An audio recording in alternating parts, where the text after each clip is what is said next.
आज सुबह से हम शाम तक देख रहे हैं कि सबसे बड़ा जो इशू है, फार्मर प्रोडक्शन तो कर रहा है, प्रोडक्टिविटी में इशू है और मार्केट लिंकेज में इशू है।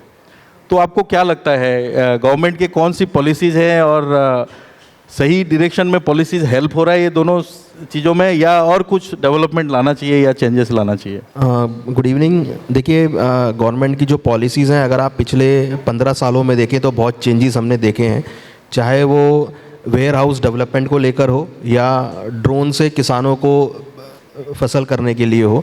तो हमने देखा है कि काफ़ी हद तक ये सक्सेसफुल हुई हैं।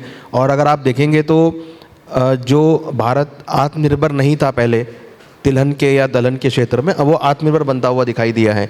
इवन अगर आप देखेंगे तो पहले कोल्ड स्टोरेज की समस्या थी, वेयर हाउस की समस्या थी, रोड्स की समस्या थी, तो अब वो पूरी तरीके से ठीक हो गई है। तो जो शिपमेंट्स है, जो आपकी ट्रैवलिंग है, वो अब यहाँ पर जो ट्रैवलिंग टाइम है वो कम हो गया है।